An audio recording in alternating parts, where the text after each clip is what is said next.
Hi everyone, in front of me I've got iPhone 17 Pro, and let me share with you how to change video resolution on this device.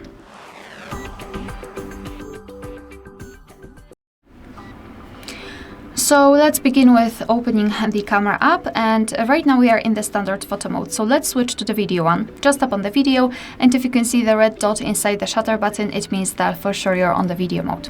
Now we can take a look at this option bar at the top, and on the left we've got the options which are connected with the resolution and frames per second.